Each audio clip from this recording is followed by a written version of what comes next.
کہ قاتل کا تو ہمیں ہمیشہ سے پتا ہے. اب میں ایک ایسی بات کرنے لگا ہوں کہ شاید آپ کو اچھی نہ لگے. آپ مطیع اللہ جان والی رپورٹ جو ہے وہ جاری کر دیں, اس کے بعد آپ ایک نئی کمیٹی بنائیں, اس میں آپ مطیع اللہ جان کو بھی ڈال دیں اور مجھے بھی ڈال دیں. ہم آپ کو بتائیں گے کہ ارشد شریف کو کس نے قتل کروایا. میں شاہد اسلم صاحب کو زیادہ نہیں جانتا تھا, تو جب پتہ چلا کہ ان کو گرفتار کر لیا گیا ہے, ابتدائی طور پہ میں نے صرف ایک ٹویٹ کیا ان کے سپورٹ میں. جیسے ہی وہ ٹویٹ ہوا تو کچھ ہی دیر میں مجھے اتنی کالیں آنی شروع ہو گئیں, کہ میں نے کہا اتنی کالیں تو بہت لوگ گرفتار ہوئے ہیں, تو سب کے لیے آواز اٹھائی ہے, تو اتنا فیڈ بیک تو کسی کی وجہ سے نہیں آیا. تو اس بندے میں ایسی کیا خاصیت ہے؟ تو پتہ چلا کہ ان پر یہ الزام ہے کہ انہوں نے جنرل قمر جاوید باجوہ کے جو ایسٹس ہیں اس کے بارے میں کوئی خبر دی ہے. تو میں تو فوراً ان کا مداح بن گیا. پھر میں نے کالم لکھ دیا تو پھر اصل فون آنے شروع ہوئے. اصل والے آپ سمجھتے ہیں نا. تو وہ پھر ایک لڑائی شروع ہو گئی, جس کا میں نے ان کو نہیں بتایا کس سے کیا لڑائی ہوئی. تو انہوں نے مجھے ایک بات کہی. انہوں نے کہا جناب آپ اسد طور کو بھی اتنا نہیں جانتے تھے, آپ نے تقریر کر دی اور بعد میں پھنس گئے تھے. اس کو تو آپ بالکل ہی نہیں جانتے, تو اس کے لیے اتنا سٹینڈ لے رہے ہیں. میں نے کہا یار بات یہ ہے کہ میں شاہد اسلم کو نہیں جانتا, لیکن میں جنرل قمر جاوید باجوہ کو تو جانتا ہوں, تو اس کا نام اس کے ساتھ آ رہا ہے. تو وہ بھی بات ہوئی تھی کہ بالکل شاہد اسلم جو ہے وہ ہمارا مزاحمت کا نیا استعارہ ہے. تو یہ مزاحمت کا نیا استعارہ اس لیے بنا ہے کہ اس کا نام سازش اور کینہ پروری کے استعارے جنرل باجوہ کے ساتھ آیا ہے. تو اس لیے بھائی جان آپ ہمارے لیے قابل فخر ہیں, اور میں مزید آپ کو اس طرح سے آپ کی تعریفیں نہیں کرنا چاہتا, آپ کی پذیرائی اس انداز میں نہیں کرنا چاہتا کہ آپ کے لیے مسائل پیدا ہو جائیں. لیکن یہ ہے کہ آپ نے جس جرأت اور بہادری سے اپنے خلاف الزام کا سامنا کیا اور آپ ڈٹے رہے, آپ نے پاس ورڈ نہیں دیا, اور آپ نے جو ہمارے جو بزرگ صحافی ہیں جن کو دیکھ کر ہم اس شعبے میں آئے, آپ نے ان کی روایت کو آگے بڑھایا. اور اچھی بات یہ ہے کہ آپ کے دوست آپ کے ساتھ کھڑے رہے, اور آج آپ کے لیے یہاں پہ ایک بڑی اچھی ایک تقریب پذیرائی کا اہتمام کیا گیا ہے, اور اس میں آپ سب مبارکباد کے مستحق ہیں. ایک بات میں اور کہوں گا کہ جو موجودہ حالات کا ذکر ہوا, جب میں عابد عباسی صاحب جب میں آپ کو دیکھتا ہوں نا تو مجھے اشفاق ساجد یاد آ جاتا ہے. تو اشفاق ساجد مجھے کیوں یاد آتا ہے؟ کافی سال پہلے کی بات ہے کہ جب میری بھی ایک ٹیپ نکلی تھی, اور وہ جوڑ کے بہت سی چیزیں, تو میرے پر بھی ایک کیس بن گیا. تو اس وقت وہ اشفاق ساجد صاحب RIUJ کے پریزیڈنٹ تھے. تو اشفاق اور عابد عباسی صاحب اس وقت بھی ان کے ساتھ تھے, اور بھی بہت سے دوست تھے. اس وقت ابھی تک مشتاق مناز صاحب جو ہیں وہ پاکستان کی سیاست کا شکار نہیں ہوئے تھے. تو وہ انہوں نے ایک کمیٹی بنا دی جی, کہ کمیٹی انویسٹیگیٹ کرے گی کہ یہ حامد میر پہ الزام صحیح ہے یا غلط ہے. کمیٹی تو انہوں نے بنا دی اور اپنی تحقیقات بھی شروع کر دی.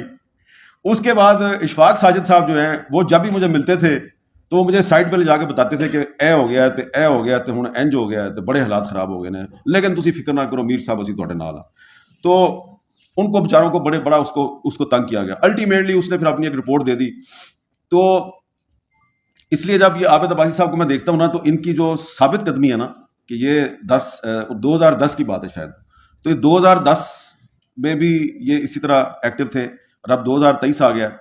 اس دوران وہی جو کیس تھا 2010 والا, جس کا کہ ہائی کورٹ نے فیصلہ کر دیا تھا, لاہور ہائی کورٹ کے پنڈی بینچ نے, وہ دوبارہ کھولا 2017 میں, کیونکہ اس وقت بھی کچھ لوگ جو ہیں ہم سے ناراض تھے.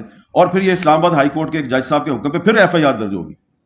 تو پھر جو ہے نا دوبارہ جو ہمارے دوست ہیں یہ سارے, صغیر چودھری صاحب اس وقت زیادہ ایکٹیو تھے, تو وہ دوبارہ ہمارے ساتھ کھڑے ہوئے. علی رضا الوی صاحب پریزیڈنٹ تھے اس وقت RIUJ کے.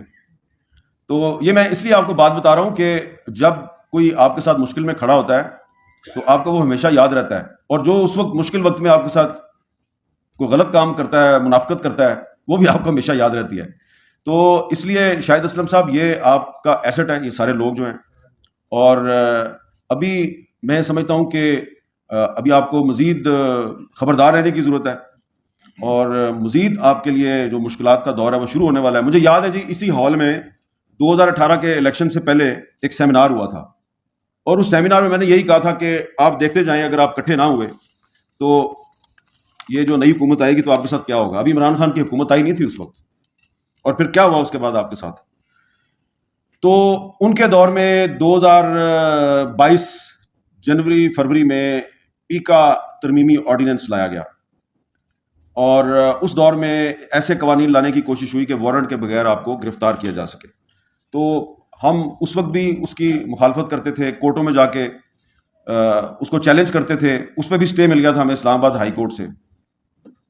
اب وہی جو قانون ہے, ایک پیکا آرڈیننس 2022 جو کہ پی ٹی آئی کی گورنمنٹ لے کے آئی تھی آرڈیننس, اور اس سے پہلے نیشنل اسمبلی میں ایک کرمنل پروسیجر ایکٹ 500 میں ترمیم کا ایک ایکٹ امجد خان نیازی جو ہے اس نے اسمبلی میں ٹیبل کیا تھا پرائیویٹ ممبر کے طور پہ. ان دونوں کو اکٹھا کر کے ایک بہت ہی خطرناک قسم کا, خون خوار قسم کا قانون جو ہے اس کا مسودہ اس حکومت نے تیار کیا ہے, اور اس مسودے کا نام ہے کرمنل پروسیجر ایکٹ 2023. انہوں نے جو ہے نا پاکستان پینل کوڈ کا جو سیکشن 500 ہے اس میں ترمیم کرنی ہے. تو اس کے بعد پتہ کیا ہوگا, اس کے بعد وہ آپ کو بغیر وارنٹ کے گرفتار کریں گے. اگر آپ نے جوڈیشری کے بارے میں یا کسی ادارے کے بارے میں کوئی بات کر دی, بغیر وارنٹ کے آپ کو گرفتار کر کے لے جائیں گے. اور جس طریقے سے شاہد اسلم صاحب جو ہیں وہ عدالت میں پیش کیا گیا, اور پھر ہیئرنگ ہوئی, پیشیاں ہوئیں, کچھ ثابت نہیں ہوا, ان کو ریلیز کر دیا گیا. تو یہ ایسا نہیں ہوگا, بلکہ لمبی قید ہوگی. ویسا ہی ہے جیسا کہ فواد چودھری صاحب جو پاکستان میڈیا ڈیولپمنٹ اتھارٹی بل میں جو ایک میڈیا کورٹس کا جو ان کا فارمولا تھا, میڈیا کی عدالتیں قائم کر کے وہ ہمیں اندر کرنا چاہتے تھے. تو یہ جو حکومت ہے شہباز شریف صاحب کی, یہ بھی ایک ویسا ہی سسٹم لانا چاہتی ہے. تو ہو سکتا ہے کہ اگر یہ کامیاب ہو جائے اس میں, تو اس کے بعد جب شاہد اسلم صاحب, آپ یا میں یا کوئی بھی ہمیں سے گرفتار ہوگا, تو اتنی جلدی ہم رہا نہیں ہوں گے جتنی جلدی آپ رہا ہوگے. لیکن اس کے لیے آپ کو ذہنی طور پہ تیار رہنے کی ضرورت ہے, اور اس کے لیے آپ کو سوال اٹھاتے رہنا چاہیے. لیکن اس میں ایک پرابلم آ رہا ہے, میرا پرابلم ہے, پتہ نہیں آپ مجھ سے اتفاق کرتے ہیں یا نہیں کرتے. مجھے نا یہ جو اس وقت سیاسی منظر پہ جو لوگ آپس میں لڑ رہے ہیں نا, جو سیاسی محاذرہ ہی کر رہے ہیں, مجھے یہ سارے ایک جیسے لگتے ہیں. اب اس میں دیکھیں مثال کہ یہ جو بلیک قانون ہے, سیاہ قانون ہے پیکا, یہ 2016 میں مسلم لیگ نون لے کے آئی. اس کے بعد اس کا جو ترمیمی آرڈیننس ہے پیکا امینڈمنٹ ایکٹ 2022, وہ تحریک انصاف لے کے آئی. اور اب اس سے جو اس کی ایک اگلی نسل ہے, مزید خون خوار نسل جو ہے, وہ دوبارہ یہ پی ڈی ایم کی حکومت لے کے آ رہی ہے. تو آپ یہ دیکھیں کہ یہ پچھلی جو 3 حکومتیں ہیں, یہ ایک ہی کام ہے ان کا کہ میڈیا کی آواز کیسے دبائی جائے, اور شاہد اسلم کو کیسے اٹھایا جائے, ارشد شریف کو کیسے شہید کیا جائے, یہی ہے ان کا کام. تو ہمیں اپنی آواز اس طریقے سے اٹھانی ہے, اور اپنی جدوجہد اس طریقے سے کرنی ہے کہ ہماری جدوجہد کا فائدہ کوئی سیاسی جماعت نہ اٹھائے. کیونکہ پچھلے دور میں اگر مسلم لیگ نون آپ کے ساتھ کھڑی تھی, جو کہ وہ ہمارے ساتھ کھڑی ہوتی تھی, تو اس دور میں اب وہی لوگ جو پہلے ہمارے ساتھ کھڑے ہو کے آزادی صحافت کے لمبردار تھے, وہ اس دور میں آزادی صحافت کے سب سے بڑے دشمن بنے ہوئے ہیں. اور پچھلے دور میں دشمن پی ٹی آئی تھی, آج وہ کہتے ہیں جی کہ ہم آزادی صحافت کے سب سے بڑے لمبردار ہیں. تو ان کے جو چہرے ہیں نا وہ ایک ہی جیسے ہیں. تو اس لیے ہمیں کسی سیاسی جماعت کا علیحدہ کار بنے بغیر جو آزادی صحافت کی جدوجہد ہے اس کو آگے بڑھانا ہے. اور اس چیز کو یاد رکھیں کہ باتیں کرنی بڑی آسان ہے, یہاں پہ بھی بڑی اچھی اچھی باتیں کر کے تجاویز دے کے آپ چلے جائیں گے, لیکن جو عمل ہے نا, عمل کرنا بڑا مشکل ہوتا ہے. یہاں پہ سلیم شہزاد صاحب کا ذکر ہوا ہے, شاید آپ کو نہ پتا ہو. سلیم شہزاد صاحب کے کیس میں اسلام آباد پولیس کا ایک اے ایس آئی تھا جس نے انکوائری کی تھی, جس نے جا کے ڈیڈ باڈی کو ریکور کیا, اور اس کے بعد وہ اصل جو قاتل تھے جنہوں نے اس کو یہاں سے اٹھایا, کس گاڑی میں اس کو لے کے کہاں پہ گئے, وہاں پہ پھر کیا ہوا, پھر وہاں سے کون سی گاڑی میں اس کو کہاں لے کے گئے, ساری اس بندے نے انویسٹیگیشن کی. اس کو اتنا وکٹمائز کیا گیا, اور وہ خاموشی کے ساتھ وہ وکٹمائزیشن برداشت کرتا رہا.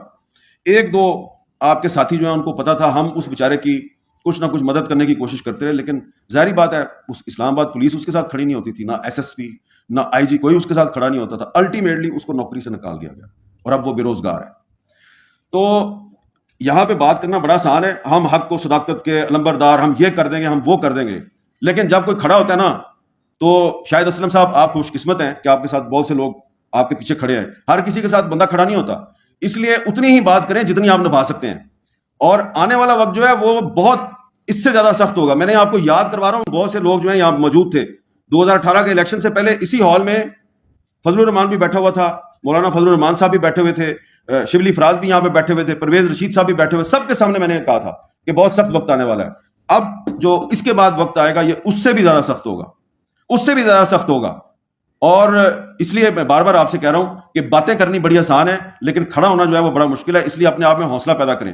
آپ جو ہے نا, یہ اس وقت جن لوگوں سے آپ کا مقابلہ ہے ان کو صرف ایک ہی بات کہنی ہے کہ یہ لوگ کیا جنرل ضیاء الحق سے بڑے بدماش ہیں یا یہ پرویز مشرف سے بڑے بدماش ہیں.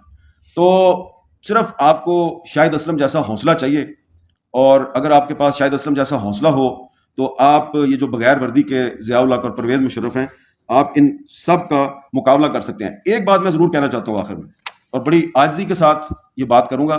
یہاں پہ بہت سی تجاویز دی گئی ہیں, اس میں سے ایک تجویز یہ بھی ہے کہ کمیٹی بنا لیں, اس کمیٹی کو یہ ٹاسک سونپ دیں. کمیٹیاں تو بہت سی بنتی رہی ہیں, ایک کمیٹی کا تو میں نے بھی ذکر کیا, اشفاق ساجد والی کمیٹی. دیکھیں یہاں پہ ایک کمیٹی جو ہے وہ مطیع اللہ جان صاحب پہ جو 2017 میں اٹیک ہوا تھا اس کی بھی بنی تھی. وہ پیچھے بیٹھا ہوا میرا دوست مبارک زیب, اس کو دیکھ کے مجھے یاد آیا. تو مبارک زیب صاحب اس وقت تھے پریزیڈنٹ تھے RIUJ کے, تو انہوں نے ایک ہمیں ٹاسک دیا تھا. تو